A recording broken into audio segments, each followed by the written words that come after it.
Boa noite, pessoal. Tudo bom? Bom, hoje nós vamos dar continuidade ao nosso conteúdo para a segunda verificação de conhecimentos. Vamos terminar a parte de aplicações dos princípios de Mendel. Essa é uma aula bastante extensa. Nós vimos a parte de quadrado de Punnett e o método da linha bifurcada. E agora nós vamos complementar a parte da probabilidade, que também é um recurso, é uma das aplicações para ser utilizada as leis de Mendel, né? Onde a gente utiliza os princípios, as leis de Mendel, o mendelismo. Eu vou compartilhar a tela aqui e a gente vai iniciar a nossa aula.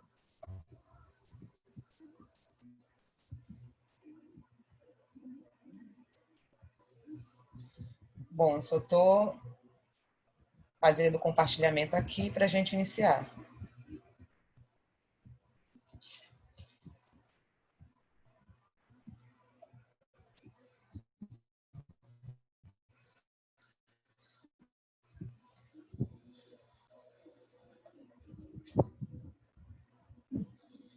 Bom, gente, então, continuando a nossa aula passada, né? Nós vamos falar agora sobre testes de hipóteses para que a gente possa verificar determinados cruzamentos, se esses cruzamentos eles estão de acordo com os princípios de Mendel, né? De acordo com as proporções mendelianas. Então, as hipóteses, elas são ideias, né? Que são formuladas por pesquisadores para que eles possam testar, né? Essa hipótese. São utilizados vários recursos. Então, eu tenho uma ideia, uma hipótese de que determinado evento aconteça de determinado jeito. Então, eu vou utilizar um recurso, né? Testes, para poder verificar se essa minha hipótese é uma hipótese que possa condizer com a realidade, ou se a minha hipótese ela tem que ser descartada, né? Não é por aí. Então, ou ela deve ser reformulada para ser retestada. Então, testando hipóteses genéticas, né? Então, um dos testes mais utilizados para testar hipóteses genéticas é o teste do Q-quadrado, que a gente já vai ver mais à frente, aí, lá no próximo slide, como é que a gente utiliza o teste do Q-quadrado. Então, aqui eu tenho uma situação em que eu coloco para vocês um teste de correspondência entre a previsão e os dados reais relacionados a esse experimento aqui com flores de um tipo de planta chamado de boca de leão, tá? Então, aqui nós temos o cruzamento entre uma planta que produz flor de cor vermelha com uma planta que produz flor de cor branca. Sendo que a planta de cor vermelha, ela apresenta esse genótipo, certo? Wzão, Wzão. E aí eu vou precisar dos conhecimentos de vocês, dos conteúdos que vocês já aprenderam, né? Dos conceitos que vocês já aprenderam em aulas anteriores, para que a gente possa continuar essa aula, certo? A questão da simbologia, dos genótipos, cruzamento, geração parental, geração filial, F1, F2. Esses são conteúdos que vocês já apresentam. Então, aqui, entre o cruzamento de uma planta de flor de cor vermelha com uma planta de flor de cor branca, quando essas plantas foram cruzadas, elas produziram filhinhos todos de cor rosa, tá? ou seja, a geração F1 apresentou todos os indivíduos de cor rosa. Só lembrando que a flor vermelha apresenta o genótipo Wzão, Wzão, e a flor branca, o genótipo Wzinho, Wzinho, certo? E o porquê da utilização da inicial da letra W? Porque é a inicial da flor branca, né? Em inglês, white.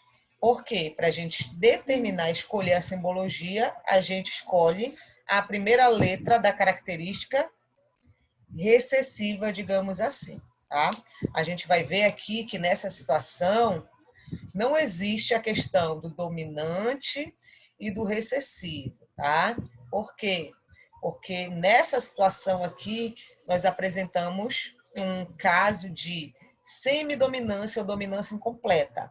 Mas guarde essa informação para aulas posteriores, certo? A gente vai ver aí na aula sobre extensões do mendelismo que existem algumas situações que fogem àquela regra, digamos, mais básica, certo?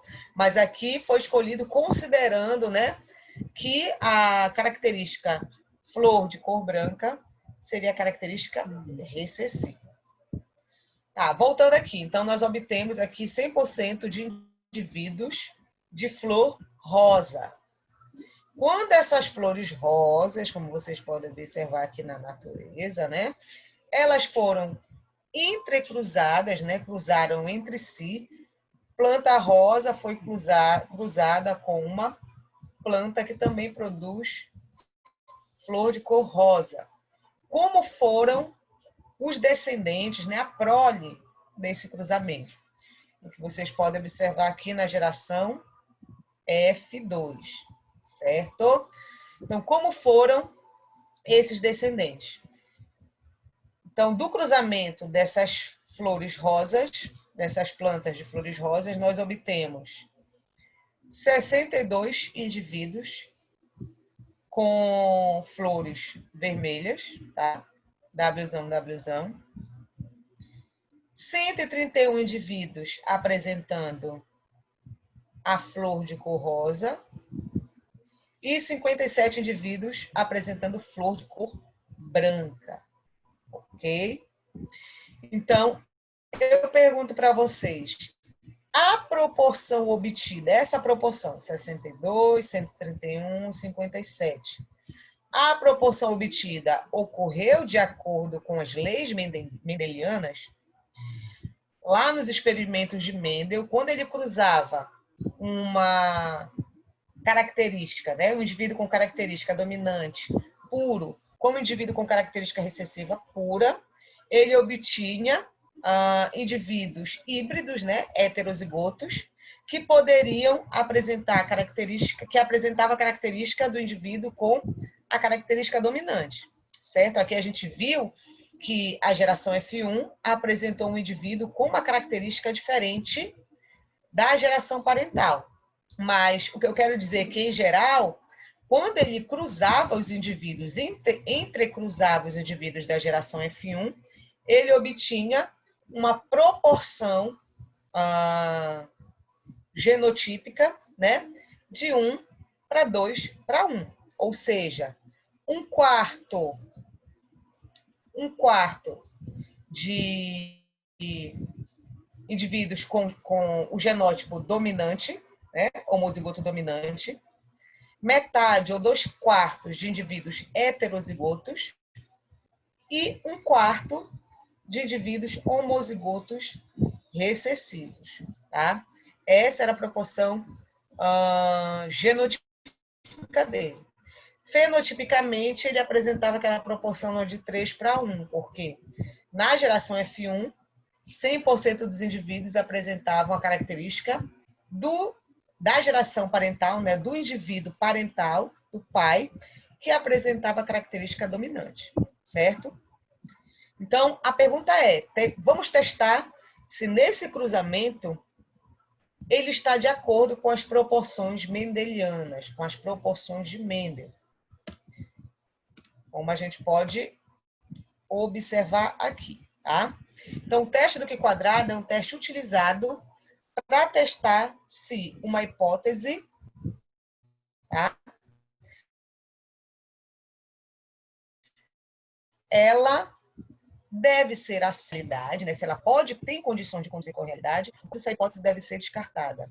Ou seja, se os dados obtidos, que no nosso exemplo aqui é o cruzamento das flores boca de leão, se existe correspondência entre os dados que eu encontrei, que é aquela proporção lá de 57, 131, 62, eles estão de acordo com as proporções mendelianas, ou seja, com o que eu prevejo para esses resultados. Então, eu vou utilizar o teste do Q². Nós já vamos ver como é que se calcula o teste do Q². Para que a gente possa calcular o teste do Q², primeiro a gente tem que verificar, analisar qual o valor esperado de cada cor. Para cada cor lá, para a cor vermelha, qual a proporção esperada para a cor rosa e qual a proporção esperada para a cor branca. Como vocês podem observar aqui nessa tabelinha, tá? Então, eu peguei as 3 características fenotípicas que eu encontrei e coloquei alinhado aqui para vocês, tá? Então, vermelha, a cor rosa e a cor branca. Isso daqui são fenótipos. Qual foi o número que eu observei lá no cruzamento entre a flor vermelha, entre as flores rosas, para obter essa proporção aqui? 62, né? Vou até voltar aqui para vocês verem. Eu encontrei 62, obtive 62 indivíduos com a cor vermelha, 131 com a cor rosa e 57 com a cor branca. Tá? Então, 62 com a cor vermelha, 131 com a cor rosa e 57 com a cor branca. Esse foi o número que eu observei, tá? Após o cruzamento lá das flores rosas, nós obtemos as sementes foram plantadas, e aí, quando elas germinaram, 62 indivíduos, eles apresentaram flor de cor vermelha, 131 rosa e 57 a cor branca, ok? Então, no total, somando isso daqui, eu tenho um total de 250 indivíduos, certo? Agora, qual é o número que eu espero de acordo com as proporções mendelianas? O que eu prevejo para esse cruzamento? Se eu não tivesse, antes de eu obter esse resultado aqui, né, antes das sementes germinarem e se desenvolverem, chegarem a apresentar as diferentes colorações das flores, eu poderia prever. E o que eu prevejo de acordo com os princípios mendelianos? Então, se vocês forem observar, olha, 62, 131, 57, se a vermelha, a gente propôs que a vermelha ela apresenta o genótipo Wzão, Wzão, a rosa, Wzão, Wzinho, e a branca, Wzinho, Wzinho, de acordo com os princípios mendelianos, o homozigoto dominante do cruzamento entre heterozigotos, ele te dá a proporção de quê? De 1/4, tá? Então, de 1/4. Então, a gente prevê que esse Wzão, Wzão, me proporcionaria, né, esse valor aqui, essa proporção de 1/4. A rosa, né, a flor rosa, que tem, teoricamente, lá o genótipo Wzão, Wzinho, ou seja, seria a heterozigota, de acordo com os princípios mendelianos, cruzando os heterozigotos, né, que no caso a rosa com a flor rosa, quantos heterozigotos eu vou obter? Meio, né? Ou seja, 2/4, que é a mesma coisa que meio, ok? E da branca, 1/4, que seria o Wzinho, o homozigoto recessivo. Então, para eu prever em número bruto, essa proporção é cada uma dessas proporções, basta eu pegar a proporção e multiplicar pelo valor total, que é quanto? 250, o valor total de indivíduos. Então, qual é a proporção de 1/4? O que 1/4 representa de 250, que é o total? Eu pego 1/4, multiplico por 250, que dá 62,5. Essa é a previsão que eu teria em relação à característica flor vermelha, tá? E se a gente for ver o dado real, antes da gente começar a calcular o Q², se aproximou, né? Quantos indivíduos com flores vermelhas foram obtidos desse cruzamento? 62. O dado, o valor previsto, né? O que eu acredito que daria seria 62,5. Então, está bem próximo. Rosa deu 131. Vamos ver a previsão. Quanto seria? Quanto eu esperaria? É só eu multiplicar a proporção por 250. Meio vezes 250 dá 125. 125 está próximo aqui de 131. Ou seja, 125 para 131, restam apenas 6, né? Então, em estatística, isso daí é um valor que seria um pouco que insignificante, certo?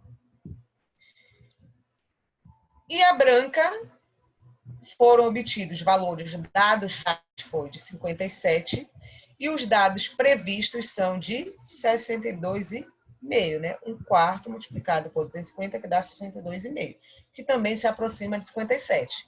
Mas, assim, a grosso modo, eu não tenho como dizer estatisticamente se isso corresponde à realidade, né? Se pode corresponder à realidade ou se só foi um valor aí que se aproximou, mas que não tem importância estatística, né? Não condiz estatisticamente com a realidade.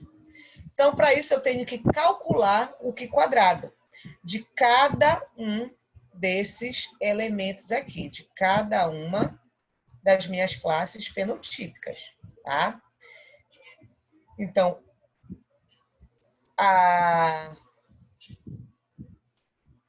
como é que eu posso dizer aqui? A fórmula para vocês calcularem o Q² é essa aqui, ó. Q² é igual a soma, esse sinalzinho aqui, essa simbologia significa a soma, dos dados observados, menos os dados esperados, dividido pelo esperado. Observado menos esperado elevado ao quadrado, dividido pelo esperado, tá? Ou seja, eu vou somar essa fórmula aqui de cada um deles, de cada uma das classes fenotípicas, certo? Então, vamos lá com calma, cada um desses aqui, para que vocês possam entender. Vamos primeiro, então, aqui observar para a característica flor vermelha. Então, qual foi o dado observado aqui? 62. Então, 62, né? Dado observado, menos o esperado. Quantos indivíduos eu esperava com essa característica? 62,5. Então, 62 menos 62,5 dividido, elevado ao quadrado. Isso dividido pelo valor esperado, né? Pelo dado esperado, que é de quanto? Mais uma vez aqui, 62,5, tá? Isso daqui mais agora os dados da flor rosa. 131, né? Valor observado, menos esperado, que é 125, é elevado ao quadrado dividido pelo valor esperado, que é 125. Mas, agora vamos olhar para a flor de cor branca. Observado, 57, menos esperado, 62,5, elevado ao quadrado, dividido pelo esperado, que é 62,5. Então, eu calculo a soma dos Q quadrados de cada uma das classes fenotípicas. Fazendo esse cálculo aqui, se vocês forem pegar uma calculadora e fazerem, vai dar 0,776. Então, Q quadrado para esses dados, né, para esse experimento de cruzamento, eu obtive 0,776. E aí, esse valor, eu vou fazer o que com esse valor? Esse valor eu vou comparar com uma tabela chamada tabela do Q quadrado, tá? Essa tabela ela vai me dar um valor crítico a 5% de acordo com o grau de liberdade.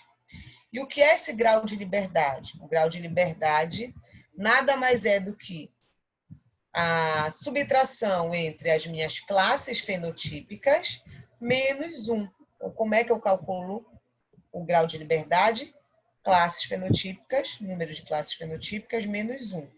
Quantas classes fenotípicas, quantas características diferentes eu tenho aqui? Eu tenho 3 características diferentes. Flor vermelha, flor rosa e flor branca. Então, o grau de liberdade é o quê? 3, né? Número de classes fenotípicas, que é 3, menos 1. Então, 3 menos 1, GL, grau de liberdade. 3 menos 1 é igual a 2. Então, grau de liberdade é igual a 2. Então, eu pego esse 2, vou ver o 2 aqui na tabela. E qual é a correspondência dele aqui no valor crítico? Então, 2, ele corresponde a 5,991 na tabela do Q quadrado. Então, eu vou pegar esse valor aqui e comparar com o valor crítico a 5% do Q quadrado, de acordo com o grau de liberdade que eu encontrei, né? Subtraindo o número de classes fenotípicas menos 1, tá? Então, é 5,991. Então, o valor do Q quadrado, ele tem que ser menor do que esse valor crítico. Menor ou igual a esse valor crítico. Se ele for menor ou igual, aí eu considero a minha hipótese aceita. Ou seja, essa hipótese, ela tem grande chance de condizer com a realidade. Então, essa hipótese será aceita. Porque quando eu tenho aqui, ó, esse valor crítico de 5%, eu quero dizer que 95% de chances dessa hipótese condizer com a realidade. Então, eu aceito a hipótese. E ela tem apenas 5% de chance de não condizer com a realidade. Agora, se o valor do Q quadrado, né, da soma dos Q quadrados de todas as classes fenotípicas fosse maior do que o meu valor crítico, aí eu descartaria a hipótese, tá? Eu não aceitaria essa hipótese. Então, de acordo com o que a gente viu aqui, né, com esses dados experimentais que nós utilizamos para calcular o Q quadrado, essa hipótese, ela será aceita ou será descartada? Ela será aceita, porque o valor do Q quadrado é menor do que o meu valor crítico a 5% do teste da tabela de Q quadrado, tá? Então, os padrões de herança desse cruzamento das plantas do tipo boca de leão estão de acordo com os princípios de Mendel. Tá? Então, o cruzamento da boca de leão estão de acordo com os princípios mendelianos. Certo, gente?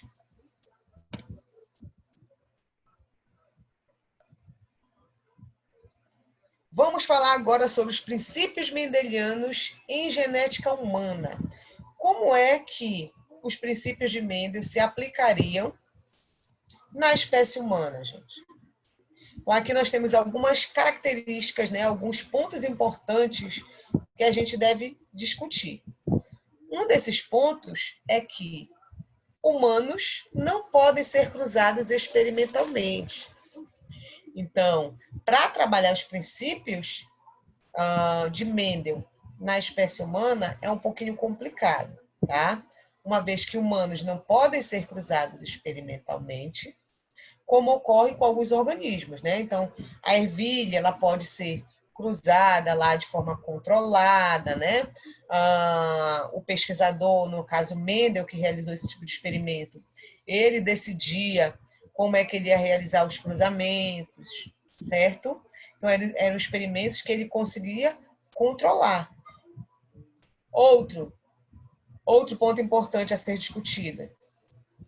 Humanos não produzem uma prole muito grande. As ervilhas, a gente via que a quantidade, né, de indivíduos formados, ou seja, a prole era uma prole abundante, e isso proporcionava com que fossem realizados testes estatísticos para ver se isso estava de acordo, né, poderia estar de acordo com a realidade, se isso poderia ser algo que pudesse ter uma contundência estatística.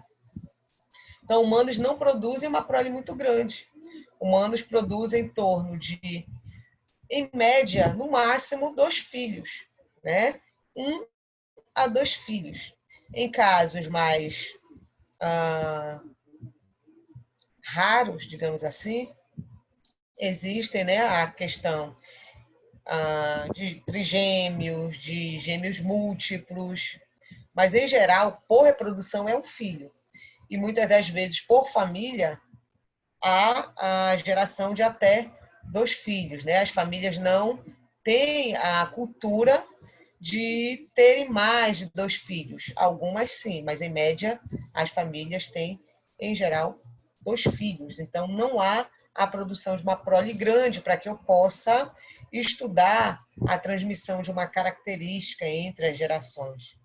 Assim como Mendel conseguiu estudar nas ervilhas e assim como pode ser feito com outros organismos também de fácil cultivo, de fácil reprodução e de prole grande. Outro ponto importante é que humanos não podem ser mantidos em ambiente controlado, assim como a gente faz com animais, com cobaias, com ratos, com coelhos, tá? Então, humanos, eles têm toda uma questão ética, até mesmo para experimentos com animais, você deve seguir normas éticas, né? Leis. Com humanos, isso não é possível, tá? Fazer esse tipo de experimento, de cruzamento com humanos, tá? Eles não podem ser mantidos em ambiente controlado. Alguém aqui iria querer ficar enjaulado, ali sendo mantido em condição para que possa se reproduzir, ficar 9 meses naquele ambiente? Não, né? Isso não tem como ser feito com seres humanos. Outro ponto é erro de paternidade. Algumas vezes, né, as mulheres, em algumas situações, não têm certeza de quem é o pai do seu filho, né? Muitas das vezes ela se envolveu com mais de um parceiro, e aí ela não tem a certeza de quem é o pai da criança. E muitas das vezes, teste de paternidade, né? Teste de DNA, muitas das vezes não é realizado para que essa dúvida possa ser sanada, tá? Então, muitas das vezes a mãe não sabe de quem é o filho. Isso gera confusão nos dados, até mesmo para montar um heredograma para rastrear uma determinada característica, determinada família.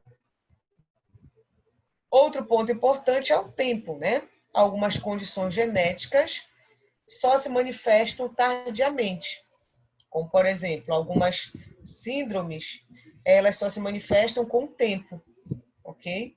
O indivíduo só começa a apresentar os sintomas depois de uma determinada idade, depois de, digamos, 40 anos, 50 anos, depois que já passou o processo reprodutivo, né, esse indivíduo já pode ter gerado filhos também com essa determinada característica, que a gente só vai poder acompanhar depois de anos, certo? Alguns cânceres também só se manifestam com a idade. Então, tem tudo isso, né? para trabalhar os princípios de Mendel em seres humanos, existem determinadas dificuldades, digamos assim. Então, portanto, gente, os estudos de genética humana, eles são dependentes de registros familiares. Então, para que você possa trabalhar as leis de Mendel, os princípios de Mendel, na espécie humana, para acompanhar características hereditárias em seres humanos, é necessário registros, né, a realização de registros familiares, que, em geral, eles são também incompletos.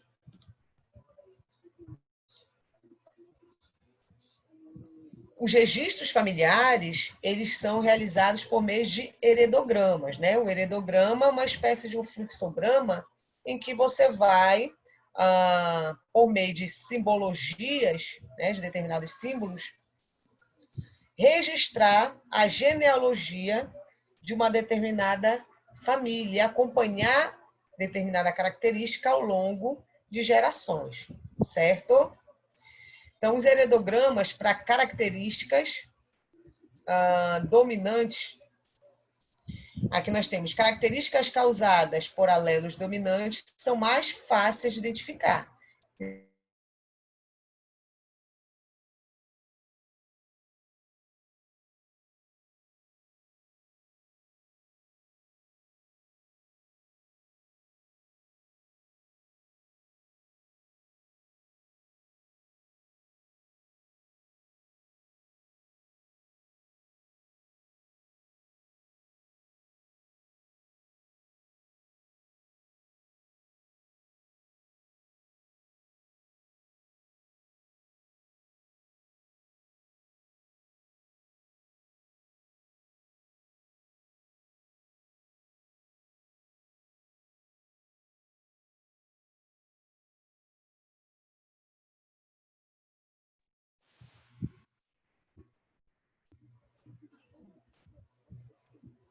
Voltando aqui, gente.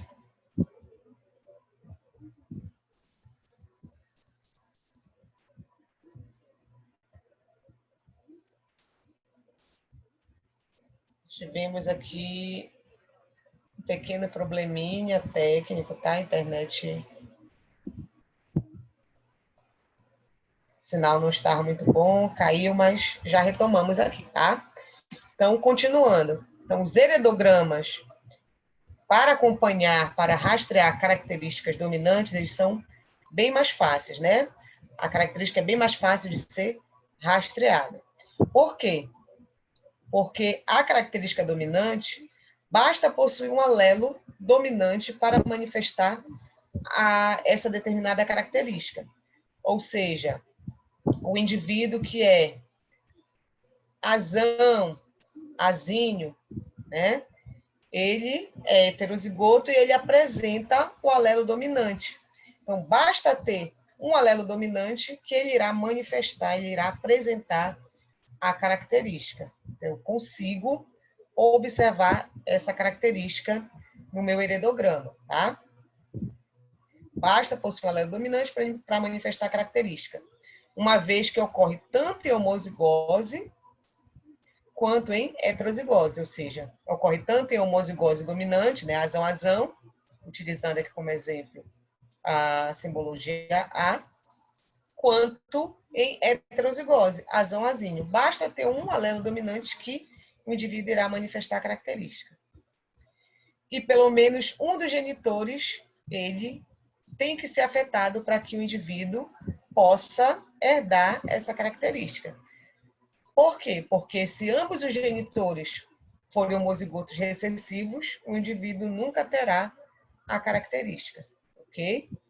Então, para que o indivíduo possa manifestar a característica, ele tem que ter pelo menos um dos genitores, afetado com uma determinada característica.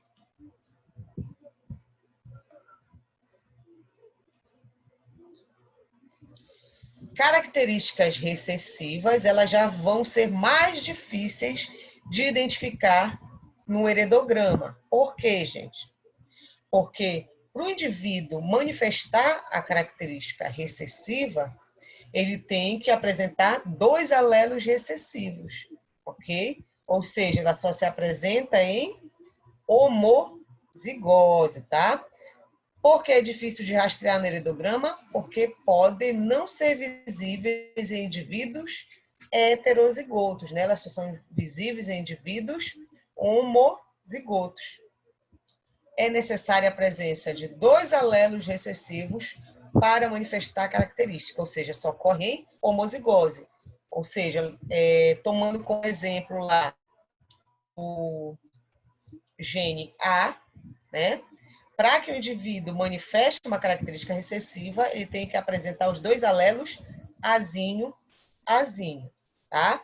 Porque se tiver um azão, ele não manifesta a característica recessiva, e sim irá manifestar a característica dominante.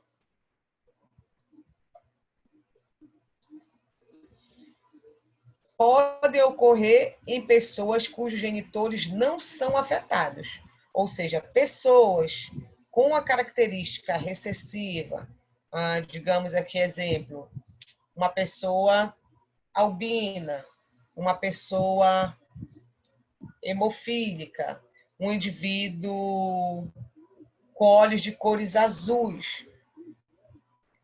Ele pode ter pais que não têm olhos azuis? Sim, gente. Tá? Se pais que têm olhos castanhos acabarem tendo um filho e esse filho nascer com o olho de cor azul, não quer dizer que um dos dois pulou a cerca, tá, gente? Não quer dizer, desculpa, que a mãe pulou a cerca, tá? Por quê? Porque se o pai e a mãe forem heterozigotos, há a possibilidade, sim, do filho nascer com os olhos azuis. Porque se a mãe e o pai forem azão-azinho, há 1/4 de chance, né? 25% de chance da criança também nascer com os olhos azuis. Então, as características recessivas podem ocorrer em pessoas cujo genitor não é afetado, tá? Os genitores não são afetados, eles não apresentam a característica, mas podem ter filhos com a característica, ok? E são mais prováveis de aparecer em cruzamentos entre indivíduos aparentados. O que são os indivíduos aparentados? São irmãos, tá? Meio-irmãos, primos, ou seja, que têm uma proximidade familiar bem grande, ok? E por que essas características recessivas, esses alelos recessivos em homozigose, eles são mais prováveis de aparecer em cruzamento entre indivíduos aparentados? Porque o cruzamento entre esses indivíduos proporcionam uma alta incidência de alelos recessivos em homozigose, tá? Então, quando irmãos, eles podem ali se relacionar e acabar tendo um filho, há mais chance, né, desses indivíduos, né, desses irmãos gerarem filhos com a característica recessiva, de apresentarem esses alelos em homozigoses, uma vez que irmãos compartilham 50% dos seus alelos e meio-irmãos irão compartilhar 1/4, ou seja, 25% de seus alelos. E primos também, em primeiro grau, também têm uma grande chance de apresentar alta incidência de alelos recessivos em homozigose, uma vez que eles compartilham 1/8, ou seja, 12,5% de seus alelos.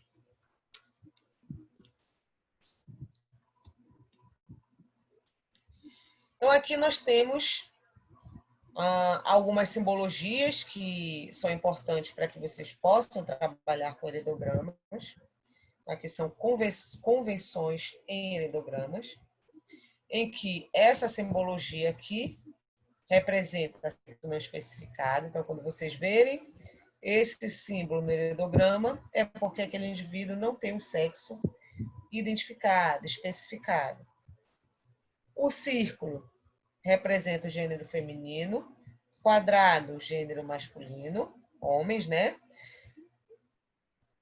O círculo e o quadrado com uma cor destacada, que em geral é o vermelho, pode ser o preto, representam pessoas com características, pessoas afetadas.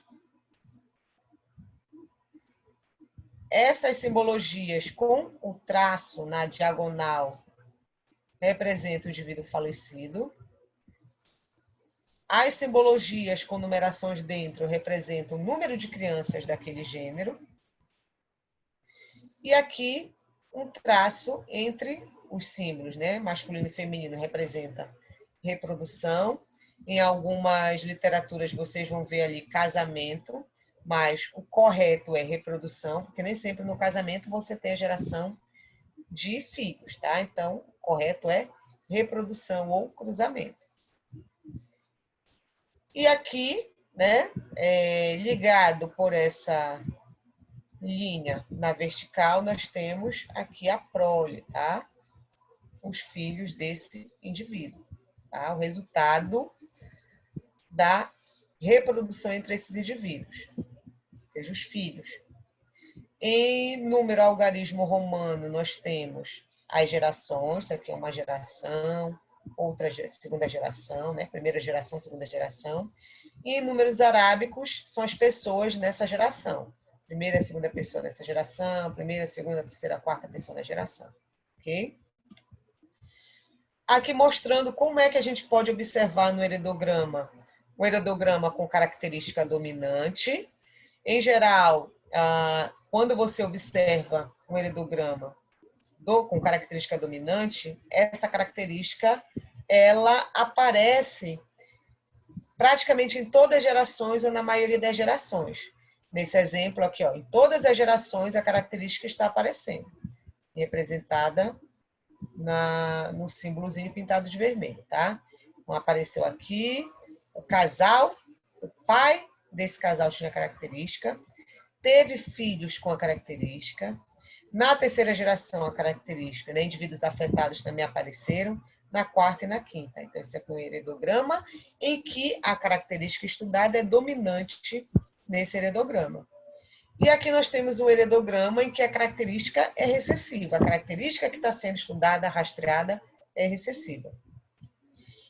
Aqui nós podemos observar que a característica só irá aparecer na quarta e na quinta geração. Aqui nós podemos observar um heredograma, tá? Em que a gente está trabalhando o rastreamento de uma condição, de uma característica recessiva ligada à cromossomo sexual.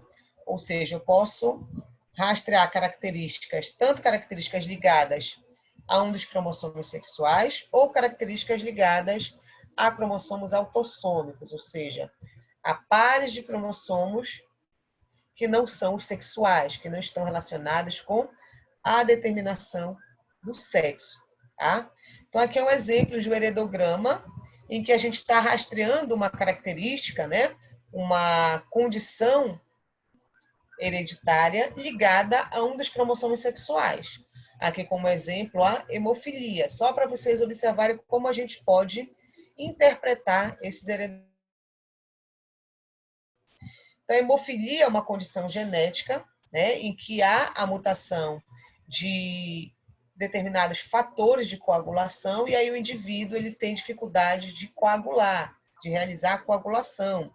Muitas das vezes, se o indivíduo ele não recebeu um tratamento adequado, né, reposição desses fatores, ele pode sangrar até a morte. Então, aqui nós podemos observar os genótipos de mulheres e homens afetados com esse tipo de condição genética, né? De anomalia genética. A mulher, por ela ser XX, né, e o homem XY, para que a mulher possa ser afetada, ela precisa apresentar os dois alelos que determinam essa condição, tá? Os dois alelos mutantes, ok? Então, a mulher normal, ela pode ser XH, XH, ou seja, homozigota dominante, ou heterozigota, né? XH, XH, certo? Basta ela ter um H para que ela possa ser normal, para que ela não possa ser afetada. Porém, tem mulheres que são normais, não portadoras, né? Ou seja, ela não apresenta o gene, o alelo para essa condição. E tem mulheres que, apesar de serem normais, elas apresentam o alelo mutante, né? Logo, ela é chamada, na nomenclatura genética para heredograma, ela é chamada de portadora, tá? Então, aqui nós temos uma mulher normal e uma mulher normal portadora. Normal e normal portadora, respectivamente. Para que a mulher possa ser afetada, para que ela possa ser hemofílica, ela tem que apresentar os dois alelos recessivos, ok? E o homem? O homem, para que ele possa ter o sexo masculino, ele tem que apresentar o cromossomo X e o cromossomo Y, ok? Então, o homem, ele é XY. Como ele apresenta apenas um cromossomo X, tá? Para que ele possa ser normal, ele tem que apresentar o H, que é o alelo não mutante, ok? Então, XH-Y, ele é um homem normal, ele não é hemofílico. Agora, se ele apresentar o alelo mutante, né, XH, ele será afetado, uma vez que a hemofilia é uma condição genética ligada ao cromossomo sexual do tipo X, né? Ligada ao cromossomo X, ok? Então, vamos olhar esse heredograma aqui, então. Aqui eu tenho um homem afetado, certo? Ou seja, se ele é afetado, ele é o quê, gente? Ele é XH, Y. É um homem afetado. E aqui eu tenho uma mulher normal, certo? Mas essa mulher normal aqui, vamos tentar prever o genótipo dela, tá? De acordo com os filhos. Vamos ver como foram os filhos para que eu possa tentar entender como é o genótipo dela. Ela é normal, então isso quer dizer que ela não é hemofílica, mas ela pode ser normal portadora, ou seja, normal e apresentar o alelo mutante. Então eu vejo que essa mulher ela tem um filho que ele é afetado, ele é hemofílico. Então, para ele ser hemofílico, e a hemofilia é uma condição genética ligada ao cromossomo X, para que ele possa ser hemofílico, ele tem que ter recebido o alelo mutante de quem? Da mãe, uma vez que o pai, ele não doa o cromossomo X para o filho, e sim apenas o cromossomo Y. Então, esse homem herdou o cromossomo X da mãe, tá? E como ele é hemofílico, então é porque ele é XH-Y. Logo, essa mãe ela é normal portadora. Ela é XH, XH, certo? Porque ela teve um filho afetado, um filho hemofílico. Certo? Agora, uma pergunta para vocês. Nesse heredograma, por que esse heredograma não pode estar mostrando, né, uma condição ligada ao cromossomo Y?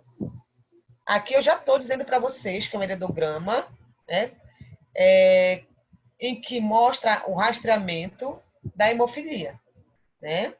Que a característica é a hemofilia, que é ligada ao cromossomo X.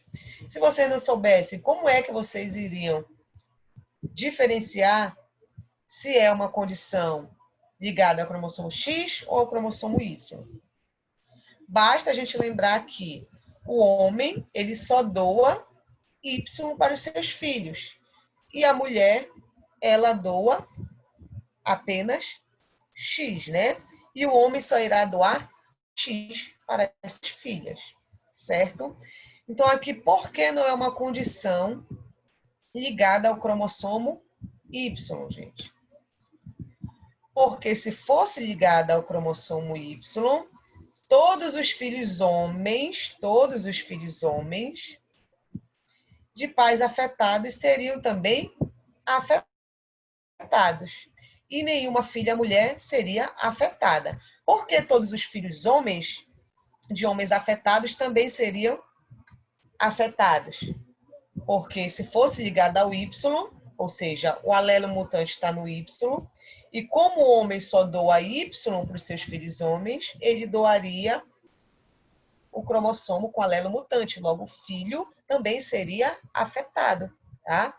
E aqui a gente observa que tem um homem afetado que teve um filho normal, logo não é ligado ao cromossomo Y, certo? E outra coisa, se fosse ligado ao cromossomo Y, nenhuma mulher seria afetada, porque a mulher ela não tem cromossomo Y, ela tem apenas cromossomos X. E a gente vê aqui que a mulher aqui representa a terceira geração, o indivíduo 4, que é mulher, ela é afetada. E ela não tem cromossomo Y, então não pode ser ligada ao cromossomo Y. Então, aqui as respostas do porquê não é uma condição ligada ao cromossomo Y. O indivíduo 3,5, como a gente já observou, 3,5, é um homem normal, tá? Ele não é afetado, mas ele tem um pai afetado. Se fosse afetado, teria a condição estudada. E o indivíduo 3,4, 3,4 é uma mulher afetada, tá? E a mulher não poderia ser afetada se fosse ligada a um cromossomo Y, uma vez que ela não recebe cromossomo Y dos seus genitores, e sim apenas cromossomos X, tanto da mãe quanto do pai. E aqui nós temos um exemplo de um heredograma mostrando uma condição ligada a cromossomo autossômico, tá? Então, o rastreamento de uma condição recessiva ligada a cromossomo autossômico. Então, neste heredograma, por que não pode ser uma condição ligada a cromossomo sexual?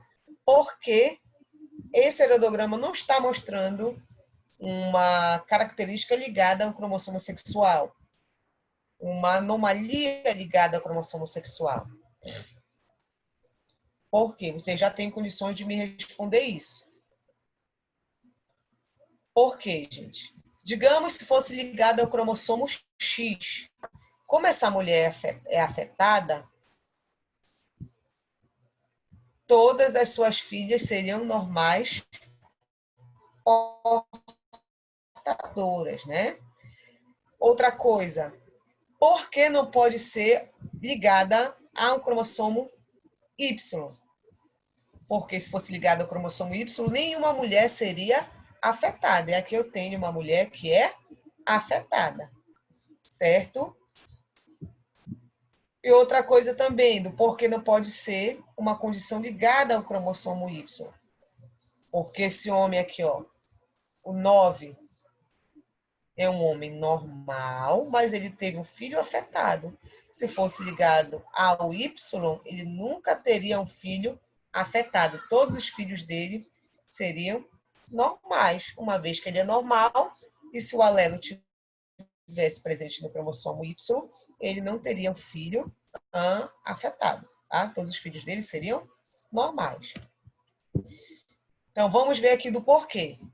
Porque todos os filhos homens de mulheres afetadas seriam também afetados, se fosse ligado ao cromossomo X, tá? Então, eu tenho aqui uma mulher afetada, que ela teve 2 filhos homens normais. Se fosse ligada ao cromossomo X, como o filho só recebe o cromossomo X da mãe e do pai ele recebe o Y, a mãe sendo afetada é porque ela é homozigota recessiva. Vamos tomar como exemplo lá a hemofilia. Ó, XHzinho. Essa mulher seria se fosse ligada à cromossomo X. Seria XHzinho, XHzinho, tá? Ela doaria o XHzinho para os filhos. Logo, esses filhos aqui deveriam ser afetados, mas eles são normais. Então, logo, não é uma condição ligada à cromossomo sexual X e nem Y, certo? Se fosse ligada ao Y, esse filho aqui seria normal, uma vez que o pai também é normal, tá? Se fosse ligada ao Y, todos os filhos homens de homens afetados também seriam afetados. E nenhuma mulher seria afetada, já que ela não carrega o cromossomo Y. E aqui a gente tem mulheres afetadas e temos homem afetado de filho de homem normal, o que não seria possível se fosse ligado ao Y.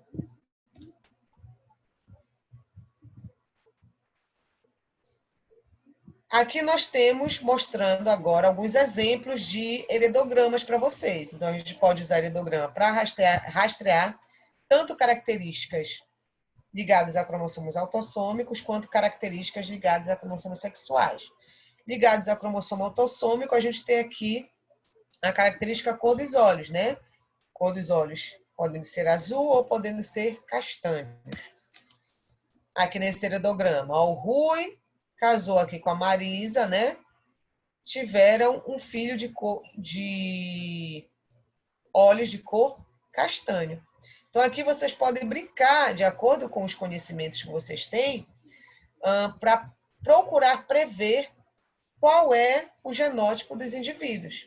Eu vou fazer nesse aqui, depois vocês podem testar em casa outros heredogramas. Então, Antônio é filho de Rui e Marisa, tá? O Antônio, ele apresenta olhos castanhos, mas como a mãe dele apresenta olhos azuis, é sinal de que o Antônio, ele apresenta o genótipo azinho azão.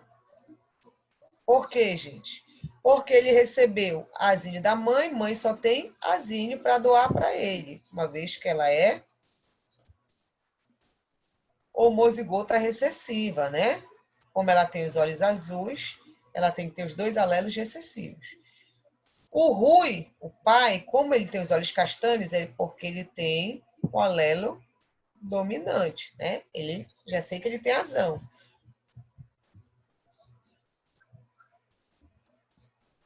Mas como ele teve,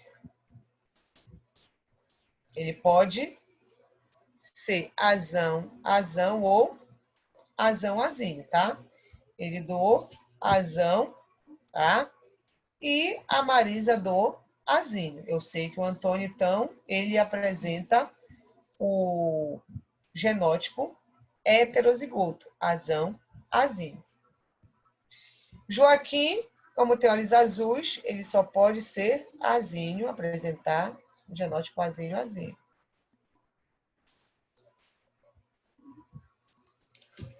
A Clara, ela tem olhos castanhos, né? Mas como ela é filha de um indivíduo, né, do pai, Joaquim, que tem os olhos azuis, ela só pode ser o quê, gente? Azão, azinho. Por quê? Porque como ela tem os olhos castanhos, é porque ela tem pelo menos um alelo dominante, certo? Mas como o pai dela tem olhos azuis, ele só pode doar azinho para ela. Então, ela é azão, azinho. Ok? E aqui nós temos os filhos desse casal aqui. Ok? Como a Inês tem olhos azuis, azinho, azinho, os pais só podem ser heterozigotos. E a gente já sabe que eles são heterozigotos, né? Ou seja, o pai do azinho e a mãe do azinho para ela. Então, a gente pode aqui brincar com várias outras características, ó. lóbulo da orelha, se é preso, se é solto, certo? Aí vocês vão rastreando essa característica ao longo do heredograma. Albinismo. Vamos ver aqui do albinismo. Que o indivíduo 1 e 2, eles tiveram um filho albino. Para eles terem um filho albino, eles só podem ser o quê? Mas são normais, não tem a característica, eles só podem ser heterozigotos.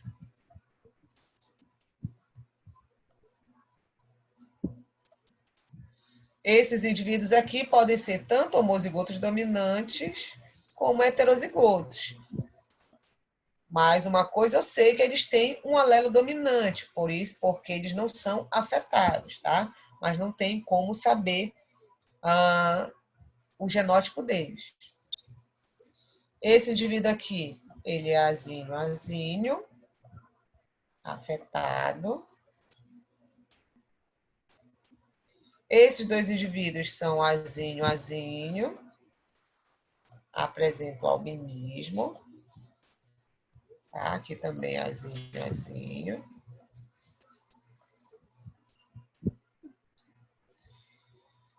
Para que eles possam apresentar característica, eles receberam um azínio do pai, mas para que eles possam apresentar característica, porque a mãe só pode ser o quê? Heterozigota, porque ela doou o outro alelo, tá? Então, um azínio veio da mãe e outro veio do pai. E assim vocês vão brincando, montando os genótipos dos indivíduos no heredograma. Aqui, polidactilia também. Vamos falar agora sobre consulta genética, né? Como os princípios mendelianos, os princípios de segregação mendelianas podem ser utilizados para prever, né, o risco de um indivíduo, né, de um descendente, adquirir alguma característica hereditária. Então, para que a gente possa prever esses resultados, prever esse risco, nessa probabilidade, a gente pode utilizar para calcular o uso da probabilidade estatística mais conhecimento em genética. Você tem que ter conhecimentos se aquela característica é dominante, se aquela característica é recessiva, e usar os conhecimentos de probabilidade para realizar esses cálculos, né? Para realizar esse tipo de consulta genética e poder rastrear uma característica em determinados descendentes.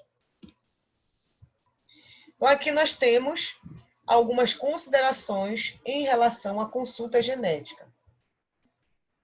Sabemos que o número médio de filhos em humanos ele é muito baixo, tá? Então, em média, 2 por família, né?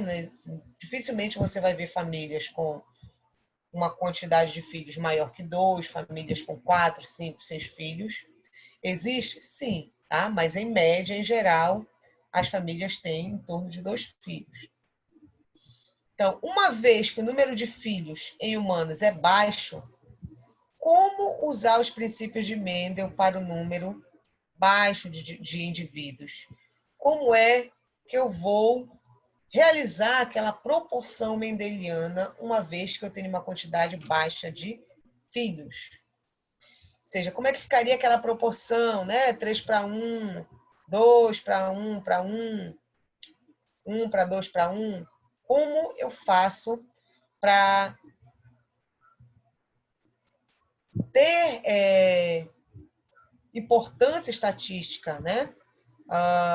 Relevância estatística, estudando aqui a segregação em genética humana.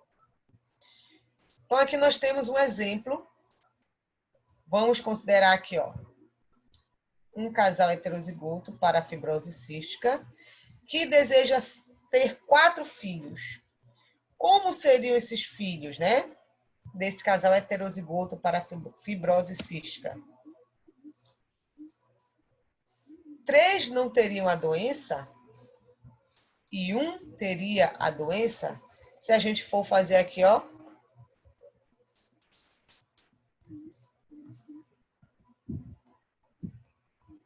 pelos cruzamentos, né, pela lei de Mendel,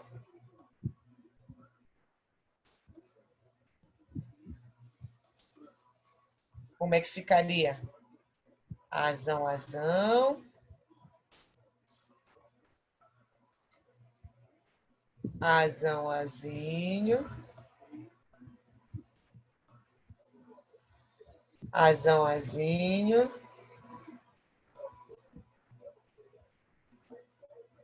E azinho, azinho. O que seriam os filhos desse casal? 3 não afetados, porque eles apresentam ali, né, o alelo dominante, e um afetado. Seria assim? Não, né, gente? Essa seria uma das possibilidades, tá? De 3 serem não afetados, 3 não terem a fibrose cística e 1 ter a fibrose cística. É uma das possibilidades, mas não é a única possibilidade, tá? Existem outras possibilidades. Então, para calcular esse tipo de resultado, né, de previsão de risco, a gente tem que calcular o quê? Cada uma das possibilidades desse evento acontecer, tá? E existem várias possibilidades. Uma delas pode acontecer que desses 4 filhos do casal, 4 não sejam afetados e 0 afetados, né? Ou seja, 4 não afetados, 4 normais e nenhum afetado. Ou poderia acontecer de 3 não serem afetados, ou seja, 3 normais e 1 afetado. 2 afetados e 2 não afetados e 2 afetados. 1 afetado e 3 afetados. E nenhum afetado e 4 afetados. Tá? Então, existem algumas formas disso acontecer. Sendo que, dessa forma aqui, ó, 4 não afetados e 0 afetado, ou seja, 4 normais e nenhum afetado, existe uma única forma de acontecer, ou seja, os 4 afetados, os 4 não afetados e nenhum afetado. Agora, 3 afetados e um afetado, há 4 formas disso acontecer, tá? Eu posso ter os 3 primeiros afetados, não afetados e um afetado, ou um afetado, o segundo não afetado e o restante não afetado. Então, eu tenho 4 formas de ter essa combinação aqui, de ter 3 não afetados e um afetado. Eu tenho 6 formas de ter 2 filhos afetados e 2 não afetados. Então, qual a probabilidade de cada resultado? Teria que saber qual a probabilidade de cada um desses resultados, tá? Para que eu possa ter um quadro de distribuição de probabilidades. Então, para que eu possa obter esse resultado, chegar a um resultado de forma mais rápida e mais prática, ao invés de ficar fazendo todas aquelas possibilidades, eu posso utilizar a fórmula da probabilidade binomial, tá? Na probabilidade binomial, eu tenho essa fórmula aqui, em que eu vou calcular a probabilidade associando já com a quantidade de modos que aquele determinado evento pode acontecer, ok? Nesse caso aqui, eu tenho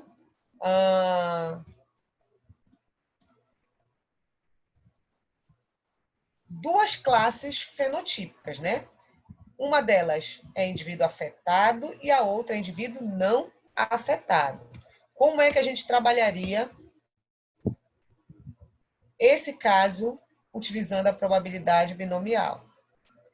A probabilidade binomial é xy igual n fatorial, esse n aqui é a quantidade total de amostras, né? O número amostral total, dividido pelo fatorial de x multiplicado pelo fatorial de y, tá?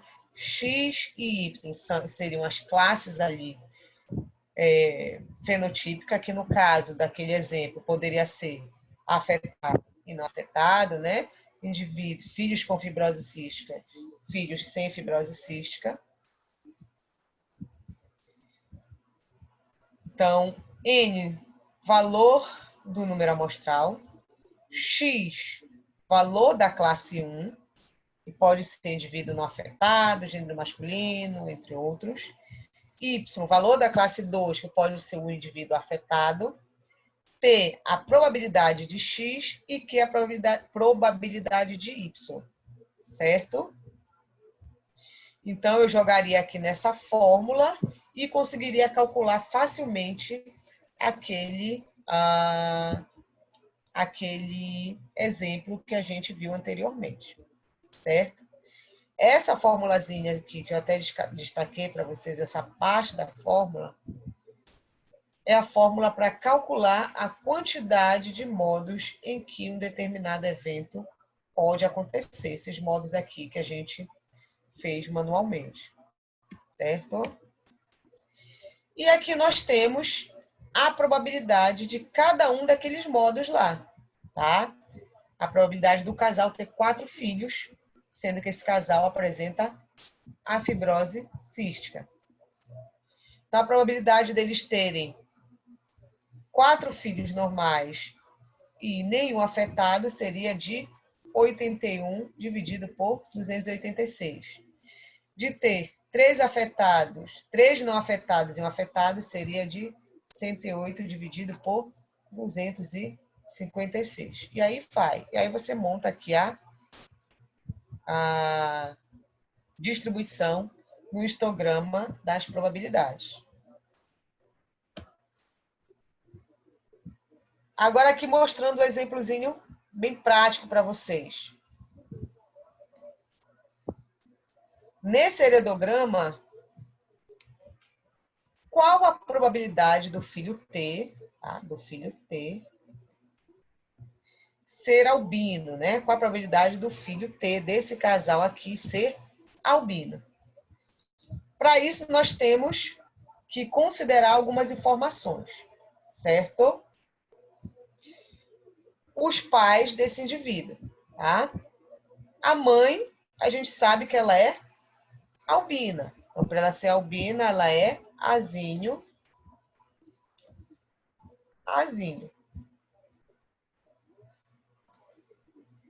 O pai, ele apresenta pais que são normais. O pai é normal e a mãe e o pai dele também são normais.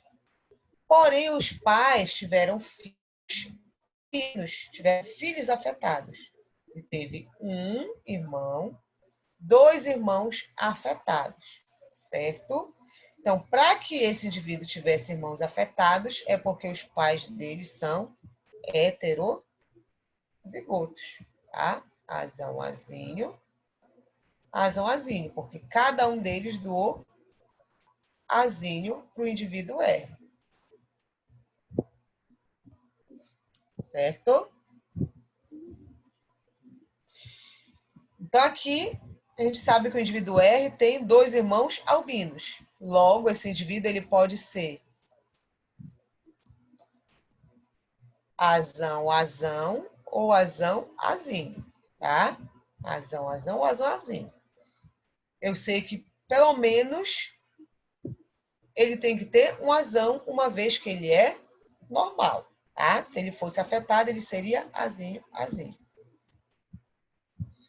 Então, fazendo o cruzamento aqui, ó, dos pais do indivíduo R, a gente vê a probabilidade, tem que calcular a probabilidade desse indivíduo ser portador do alelo para o albinismo. Por quê? Porque eu quero calcular a probabilidade desse indivíduo, do filho dos dois, apresentar o albinismo, tá? Para que esse indivíduo seja albino, esse indivíduo aqui, o pai dele tem que ser portador. Então, eu tenho que calcular, primeiramente, ver qual é a probabilidade do pai ser portador do alelo recessivo, tá? Então, eu cruzei aqui, para isso eu tenho que cruzar, fazer o cruzamento dos pais.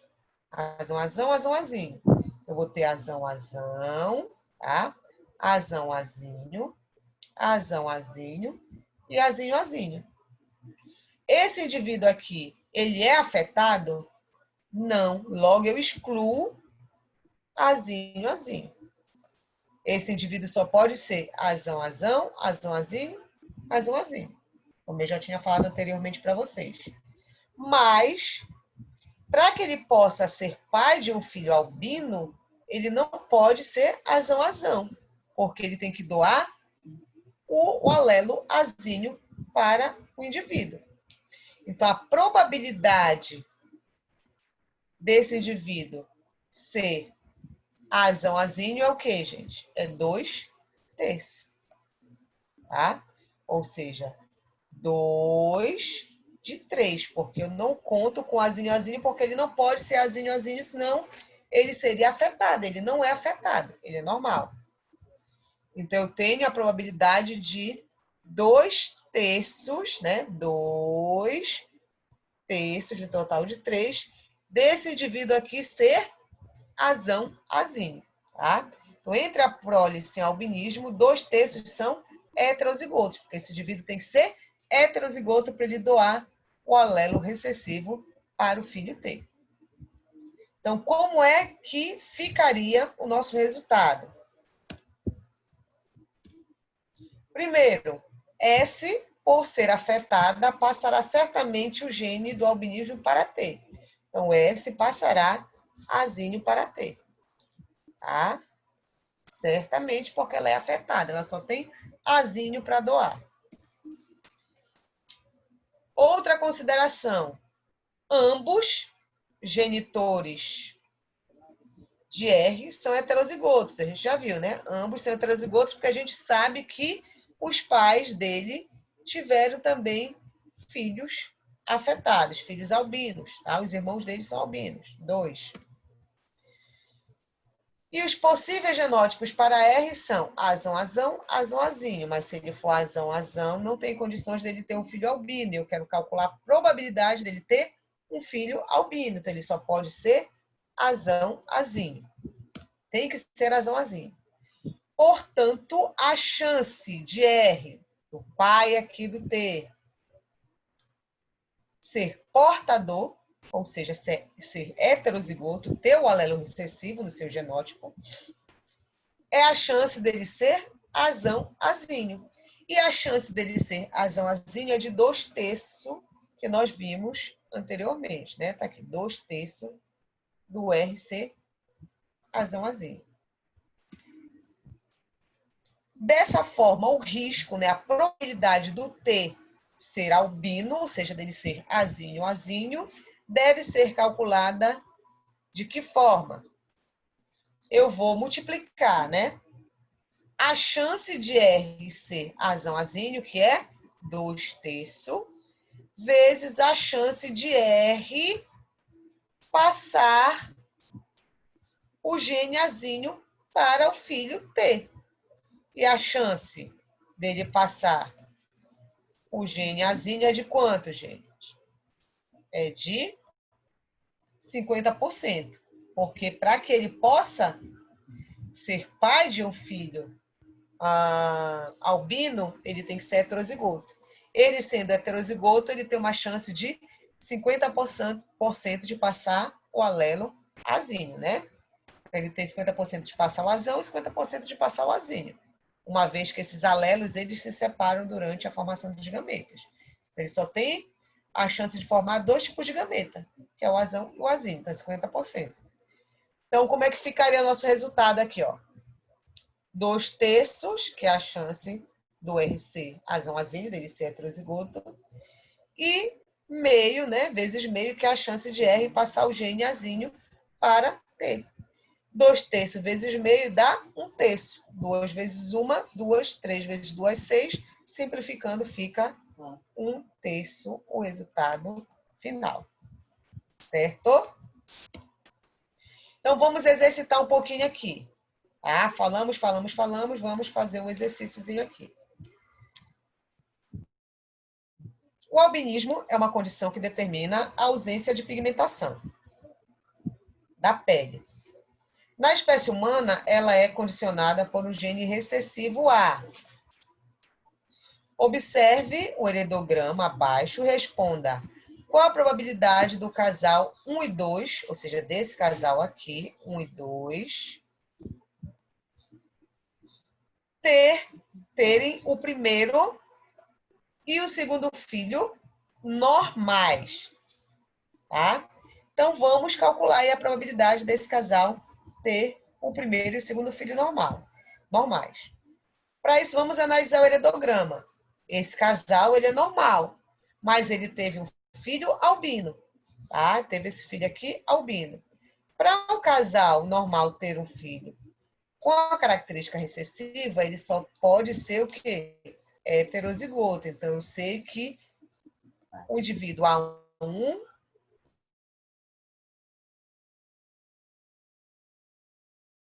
desses dois indivíduos, né, desse casal, para ver como serão os filhos. Então, azão, azinho,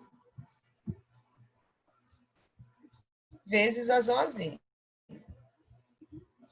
Vai dar azão com azão, azão, azão.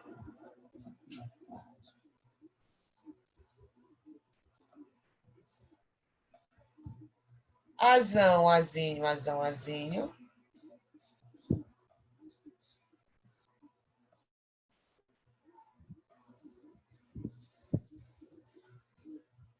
Azinho, azão, azão, azinho.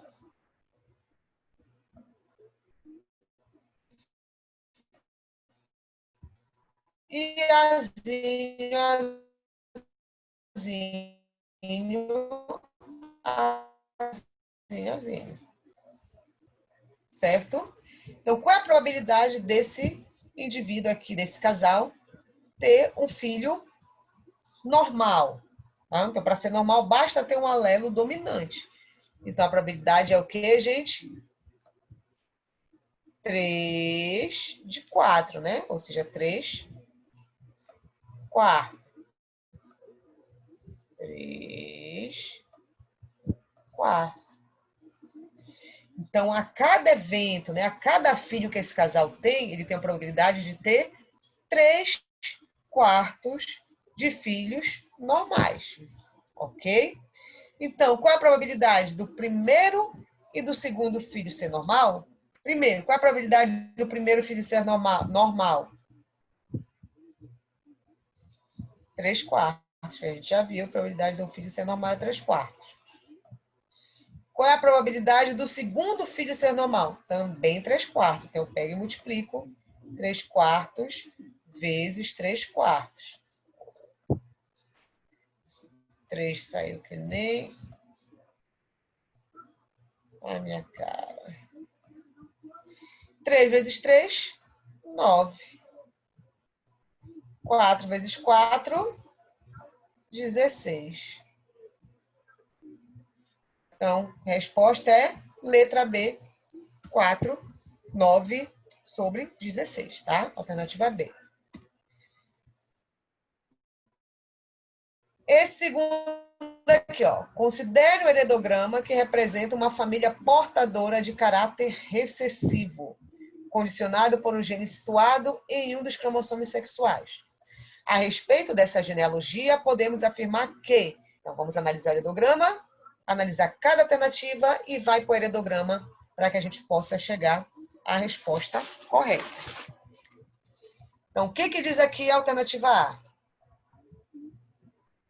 A mulher 1 é afetada, porém não manifesta característica. Vamos olhar a mulher 1.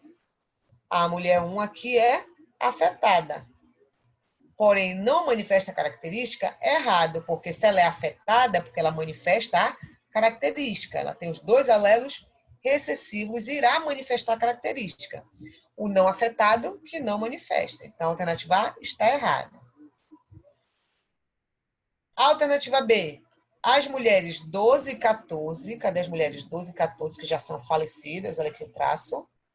Eram certamente homozigotas dominantes para o gene. Vamos ver, tá? Elas eram certamente homozigotas dominantes. O que vocês acham? Está errado, né? Por quê? Porque o pai apresenta a característica, o pai é afetado. Se o pai é afetado, ele passou o alelo recessivo para as filhas. Logo, essas filhas serão heterozigotas. Uma vez, como a mãe não é afetada, a mãe só pode ter passado o alelo dominante. Por isso, elas também não são afetadas. Porém, o pai é afetado, ele passou o alelo recessivo. Logo, elas são heterozigotas como a mãe. Tá? Elas não são homozigotas dominantes. A alternativa B também está errada. A alternativa C. Qualquer filha do casal 3 e 4, o casal 3 e o casal 4. Qualquer filha do casal 3 e 4 será certamente afetada, uma vez que a mãe também é afetada e passará o gene recessivo para as filhas. Vamos ver. A mãe é afetada, beleza, né? O pai não é. Aí diz que qualquer filha do casal 3 e 4 será certamente afetada, uma vez que a mãe também é afetada e passará o gene recessivo para suas filhas. O que a gente vê que não está correto, uma vez que essa mãe apresenta uma filha normal, tá? Então, a alternativa aí está errada, porque diz que qualquer filha do casal 3 e 4 será certamente afetada, uma vez que a mãe também é afetada e passará o gene recessivo para as suas filhas. Ela passou o gene recessivo para a filha? Passou, certo? Porém, a filha não é afetada. Logo, essa filha ela é heterozigota, tá? Ela recebeu com certeza o alelo dominante aqui do pai, que doa X para a filha. Tá?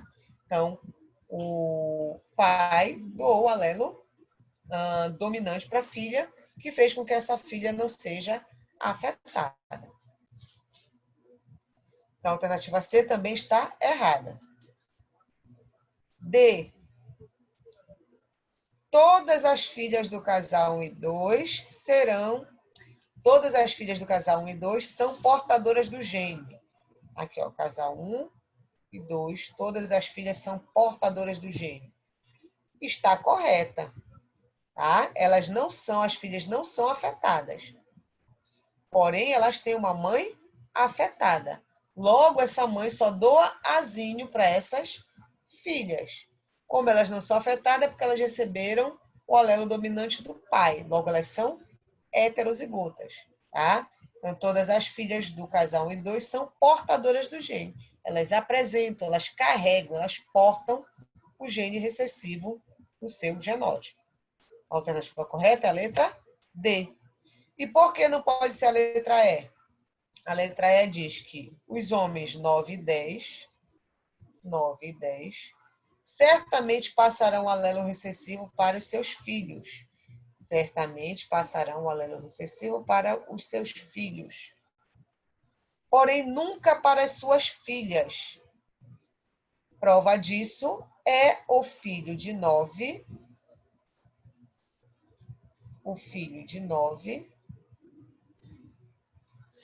o indivíduo 13, que assim como o pai, também é afetado.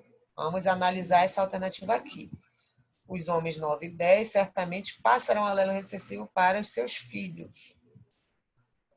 Para os seus filhos. Porém, nunca para as suas filhas. Prova disso é o filho de 9, tá? O 13.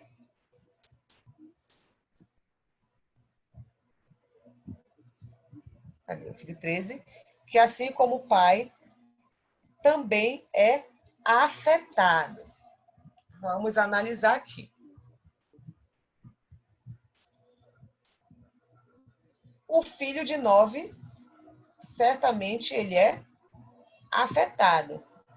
Porém, se a gente for observar aqui esse heredograma, a gente observa aqui, ó, que o 9 e o 10, eles são filhos de um homem normal, tá? E esse homem normal, ele teve filhos afetados. Então, eu não posso dizer que ele certamente passará o alelo recessivo para os seus filhos e nunca para as suas filhas, certo? Porque ele teve filhos afetados, tá? Um homem normal teve filhos afetados. Assim como esse homem afetado teve um filho afetado, mas ele poderia ter filhos normais, correto? Então, a alternativa E está errada, porque ele certamente, diz que certamente passará o alelo recessivo para os seus filhos, porém nunca para as suas filhas, tá? Então, está errada, porque pais normais podem ter filhos afetados, assim como pais afetados podem ter filhos normais. Aqui um outro exemplo bem interessante e simples, em que a alternativa diz, a questão diz, suponhamos que a cor dos olhos seja estabelecida por pares de genes, tá? Em que Czão seja dominante para o olho escuro e Czinho recessivo para olho claro. Então, Czão determina olho escuro e Czinho determina olho claro. Um homem que possui os olhos escuros, mas com mãe de olhos claros, se ele apresenta olho escuro, mas tem a mãe de olhos claros, é porque ele é heterozigoto. Ele tem olho escuro, logo ele tem um alelo dominante, mas aqui não é com A, tá? Deixa eu apagar, é com C. Então, ele é Czão, Czinho, costume de fazer sempre com A. Então, o homem tem olhos escuros, mas ele tem a mãe de olhos claros. Então, logo, certamente, ele é heterozigoto, né? Ele recebeu o alelo Czinho da mãe e o Czão do pai. Casou-se com uma mulher de olhos claros. Se essa mulher tem olhos claros, ela é Czinho, tem a característica recessiva. Cujo pai possui olhos escuros. Nem precisava dessa informação aqui. Determine a probabilidade de nascer uma menina de olhos claros. Então, é só fazer o cruzamento, a gente já sabe que cruzando um heterozigoto com homozigoto recessivo vai dar Czão, Czinho, Czão, Czinho, Czinho, Czinho, Czinho, Czinho. Ou seja, 50% de chance de ter um filho de cor de olho escura, né, castanho, e 50% de chance de ser claro ou meio. Aqui, determine a probabilidade de nascer uma menina de olhos claros. Então, qual a probabilidade de nascer uma menina? Meio. Probabilidade de nascer um menino também meio. A cada reprodução, a cada vez que uma mulher engravida e tem uma criança, ela tem a probabilidade de 50% de ser menino e de ser menina. Então, a probabilidade de ser menina, meio. Agora, eu multiplico com a probabilidade de nascer um filho de olhos castanhos. Qual é? 50% também, ó. Cezinho, 50%. Então, é meio vezes meio. Meio vezes meio dá quanto? 1/4. 1 vezes 1, 2 vezes 2, 4. Alternativa A. Certo? E outra aqui, exemplo bem legal. Diz que, tendo em vista que a miopia é considerada uma doença recessiva, determine qual a probabilidade de nascer uma criança míope de um casal normal heterozigoto para a miopia. Tá? Então, a miopia é considerada uma doença recessiva. Determine qual a probabilidade de nascer uma criança míope de um casal heterozigoto. Só fazer aqui, ó, casal heterozigoto, azão, azão. Azão-azinho vezes azão-azinho.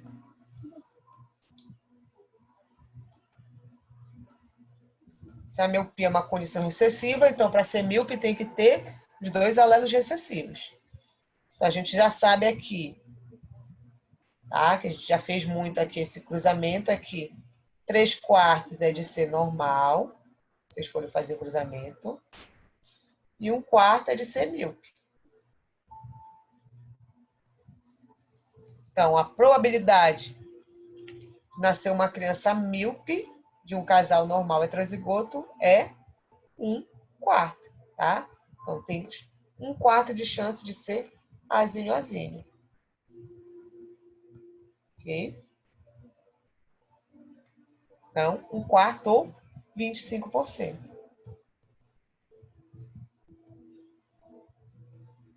25%.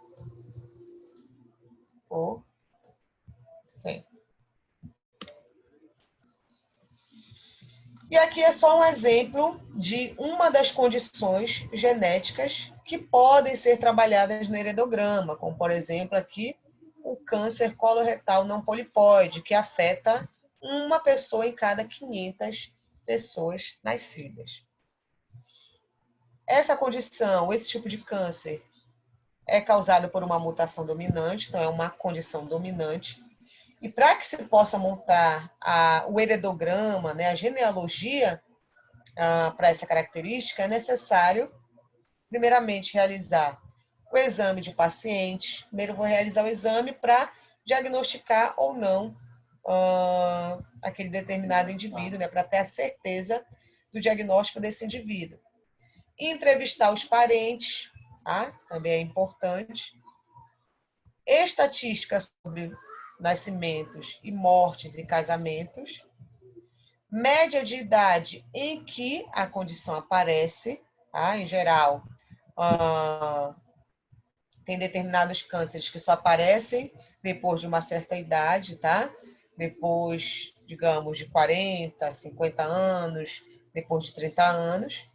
Tá? Então, é dependente da idade essa manifestação, né, das características. Que no caso do câncer coloretal não polipóide, o risco é em função da idade, tá? Então, o indivíduo nasce, passa anos da sua vida sem apresentar, sem manifestar o câncer, né? E aí, em determinada época da vida, esse indivíduo começa a manifestar. E isso é complicado, isso é ruim, por quê?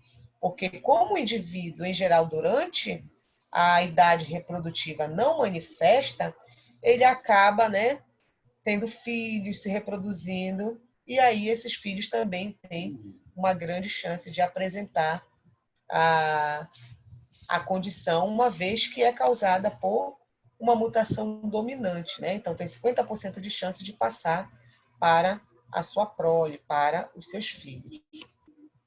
E aqui só mostrando a genealogia, né, o heredograma para essa condição. Se a gente for observar como é uma condição dominante, está aparecendo em todas as gerações. Ó. Esse indivíduo, ele casou, né, teve relações sexuais tanto com essa mulher quanto com essa outra mulher aqui no heredograma. E aí, em cada geração, em todas as gerações, vocês observam que o câncer coloretal polipóide, ele aparece. Então, mostrando aqui que essa é uma condição dominante. Ok, gente?